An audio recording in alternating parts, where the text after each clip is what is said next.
Welcome you back to Black Site, and tonight we have breaking news. Brittney Griner pleads guilty to drug charges in Russia. First, I would like for you to subscribe to this channel. Hit that like button, hit that notification button, but also comment on this video. I'm going to read you this article from NPR. Brittney Griner pleaded guilty to drug charges as her trial continued in Russian court on Thursday, admitting to bringing cannabis into the country, but saying she had packed in a hurry and did not intend to break the law. The Phoenix Mercury Center and Olympic gold medalist could face up to 10 years in prison. It was Griner's second court appearance since her trial began in earnest last Friday. A judge had previously ordered her to be detained for a length of the trial, which her lawyer has said could last up to 2 months and will likely involve several hearings by the prosecution before the defense gets its turn. Another hearing is scheduled for next Thursday. Griner was arrested on February 17th before Russia launched its full-scale invasion on Ukraine. After authorities at the Shreniqua International Airport allegedly found cannabis vape cartridges in her luggage, she was traveling there because she plays for a Russian team during the U.S. offseason, which many NBA players do to supplement their income. Prosecutors allege that prior to her trip, Griner purchased 2 cartridges containing 0.52 grams and up to 0.45 of hash oil for personal use. Last week's hearing featured testimony from 2 custom agents who were working at the airport when Griner bags were inspected. Brittney Griner silent as she arrives in the courtroom for round 2 of her trial on drug smuggling charges outside Moscow. No guard dog this time. Most of Thursday's proceedings were spent on testimony for the prosecution by 2 witnesses who were present at the airport when Griner was detained. Griner watched while cramped inside a small cage in the corner of a hot courtroom, not saying anything. After the prosecution wrapped up its case, Griner stood up and asked to make a statement. She entered her guilty plea and asked for more time to prepare further testimony. I would like to plead guilty on the charges against me, she said, but I have no intention of breaking any Russian law. I was in a rush packing and the cartridges accidentally end up in my bags.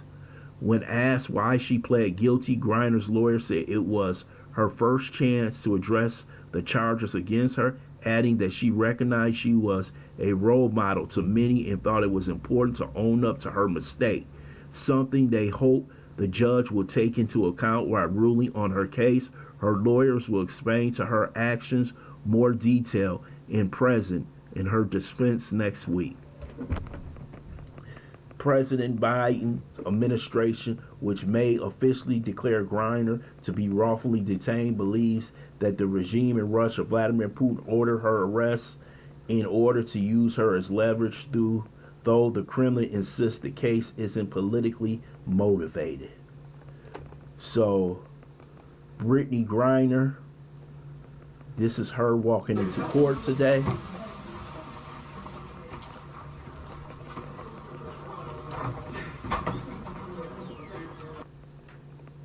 She pleaded guilty to the charges. I believe personally that she used drugs, and I think you have to understand most NBA players do use cannabis. It helps them with their injuries, especially when you're constantly playing basketball, the stress on your body, the stress on your feet.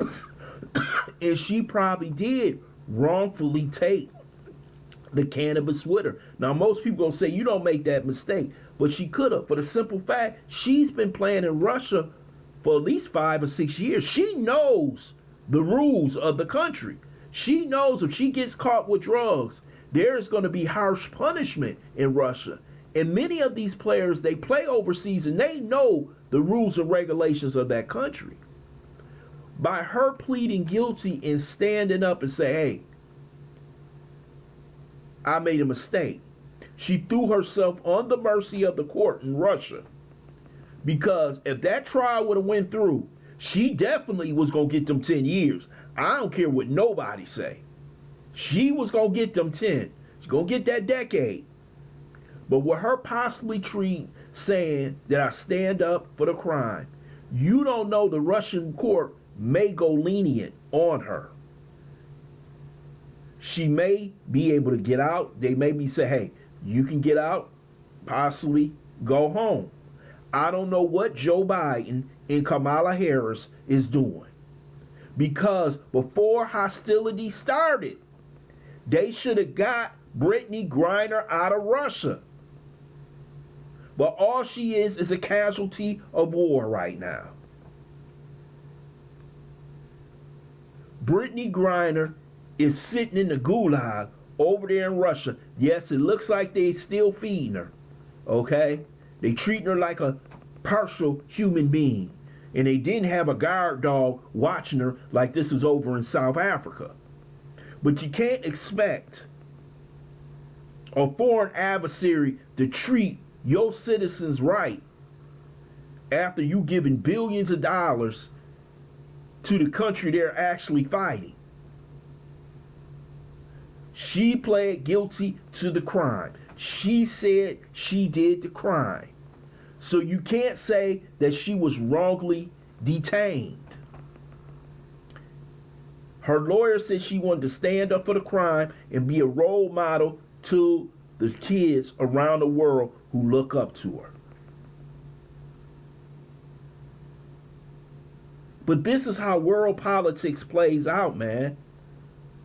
You can't expect your citizen, Brittney Griner, to be treated lenient when you over there giving hundreds of billions of dollars trying to defeat Russia. And basically you have no relationship with the country right now. You don't put all kind of sanctions on the country. So right now, maybe the best way she can get out is if the judge is lenient, that Putin is in a good damn mood. And he's definitely not in a good mood right now, even though he's whooping that ass over in Ukraine. So this is extremely sad. I see that her wife is fighting for her. She finally got that call from Joe Biden. He didn't really want to call. He could care less. He was trying to dismiss Brittney Griner. I want to thank you for listening to Black Site. I hope you subscribe to this channel. Smash that like button, but also share this video.